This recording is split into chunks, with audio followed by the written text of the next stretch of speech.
একটি পরিবর্তিত দেশে আমাদের দেশের পরিবর্তন ঘটিয়েছে। আমাদের যে তথাকথিত যে সিস্টেম, সরকারি যে সেবা ব্যবস্থা, এটির বিরুদ্ধে আমাদের ছাত্র জনতা জেগে উঠেছিল জুলাই আগস্টে, তাই না?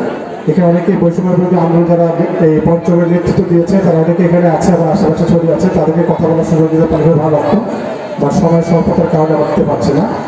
আমি প্রথমেই তোমাদেরকে কিছু প্রশ্ন করতে চাই। ছাত্র ছাত্রীরা আমার শুনতে পাচ্ছ? সবাই শুনতে পাচ্ছ? আচ্ছা, পড়াশোনা শেষ করে ব্যবসা করবা কে কে? হাতে দেখে ব্যবসা করার ইচ্ছা আছে কজনের? কারো বছর ইচ্ছা নাই। কৃষিকাজ করার ইচ্ছা আছে কজনের? কৃষিকাজ ছেলেদের কারো ইচ্ছা নাই? একজন আছে বুঝে শুধু। আচ্ছা, চাকরি করার ইচ্ছা আছে কার? হাতে দেখে। চাকরি সবাই চাকরি করার ইচ্ছা আছে, তাই না? আচ্ছা, তোমাদের মধ্যে ইঞ্জিনিয়ার হওয়ার ইচ্ছা কত? ইঞ্জিনিয়ার হাতের দেখে। মেয়েদের কম, ছেলেদের বেশি। ডাক্তার হওয়ার ইচ্ছা কতজনের? ওরে বাবা, মেয়েরা বেশি, ছেলেরা কম। কারণ কি? আচ্ছা, ডিসি হওয়ার ইচ্ছা কত? ডিসি, এসপি, অনেকের ইচ্ছা আছে না? আচ্ছা, আমাদের সবাই সুন্দর সুন্দর স্বপ্ন আছে। আমাকে স্বপ্ন দেখছি, সবাই স্বপ্ন দেখছি যে ভালো একটা চাকরি করার। সেটা ডাক্তার হতে পারে, ইঞ্জিনিয়ার হতে পারে, সরকারের বড় কোনো কর্মকর্তা, তাই না? এই যে সুন্দর স্বপ্নগুলো, এই সুন্দর স্বপ্নগুলো যদি আমরা বাস্তব করতে পারি, আমাদের যে দেশ, আমাদের যে প্রাণপ্রিয় বাংলাদেশ, আমাদের যে সম্পদ আছে, এই সম্পদগুলোকে আমরা কাজে লাগাতে পারি, তবে ইনশাল্লাহ এই বাংলাদেশ একদিন বিশ্বের বুকে সবচেয়ে ধনী রাষ্ট্রে পরিণত হতে সক্ষম। বা দুঃখজনক হচ্ছে আমাদের ইয়াং জেনারেশন, যারা তরুণ, যারা মেধাবী, যারা আগামী দিনের ভবিষ্যৎ, যারা আগামীতে বাংলাদেশকে তৈরি করবে, এই ইয়াং জেনারেশনকে এই মাদক নামক একটি জিনিস ধ্বংস করে দিচ্ছে। যে একবার এই মাদকের দিকে আসক্ত হয়, তাকে ফেরানোটা খুবই কঠিন। সে নিজে যেমন ধ্বংস হয়ে যায়, নিজের স্বপ্ন যেমন ধ্বংস হয়ে যায়, সে তার পরিবারের স্বপ্নকে ধ্বংস করে ফেলে। কাজে আমরা কোনোভাবেই যেন এই মাদক নামক জিনিসের ধারে কাছে কেউ না চাই। ঠিক আছে? জামা কেউ করো নাকি মাদকাসক্ত? কেউ কি মাদকাসক্ত আছো? মাদক না কেউ কেউ এমন আছো? কেউ নাই? কেউ নেই এলাকায়? আছে? এই এলাকায় কি মাদকাসক্ত আছে? আছে? যদি থাকে আমরা তাদেরকে সাবধান করতে চাই, তোমরা আমাদের ভারতের কাতারে চলে আসো, ভালো হয়ে যাও, আর না তোমাদের জন্য করুণ পরিণতি অপেক্ষা করছে। একটা হচ্ছে নিজেকে ধ্বংস করছে, আর একটা হচ্ছে আমরা তাদের তালিকা করা শুরু করে দিয়েছি। এই এলাকায় যারা মাদকাসক্ত আছে, যারা মাদকের সাথে ব্যবসায় জড়িত আছে, যারা মাদক সাপ্লাই করে, তাদের সবার তালিকা আমরা করবো। তোমাদেরকে বলবো তোমরা আমাদের তথ্য দেবে। আমাদেরকে যদি সরাসরি না পাও, চেয়ারম্যান সাহেব, মেম্বার সাহেবরা আছে এখানে, আমাদের গ্রাম পুলিশে আছে, যারা তোমাদের কাছাকাছি থাকে, তাদের কাছে তোমার তথ্য দেবে যে কারা এখানে মাদকের সাথে জড়িত আছে, কারা খায়, কারা বিক্রি করে, কারা ব্যবসা করে। ঠিক আছে? এই কাজটা তোমরা করবা।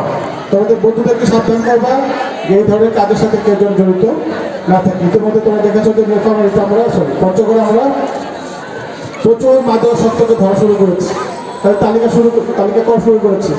এই গত 2 মাসে অনেকজনকে আমরা জেল দিয়েছি, জরিমানা করেছি, তাদের বাড়িতে আঘাত হানছি। আমরা যে কোনো মূল্যে পঞ্চগড় থেকে মাদককে আমরা নির্মূল করতে চাই, পাবো না? ইনশাআল্লাহ তোমাদের সাথে থাকো। তরুণ প্রজন্ম যদি আমাদের সাথে থাকে, প্রশাসনের সাথে থাকে, তাহলে দেশ থেকে সকল ধরনের খারাপ কাজকে আমরা দূর করতে সক্ষম হব ইনশাআল্লাহ।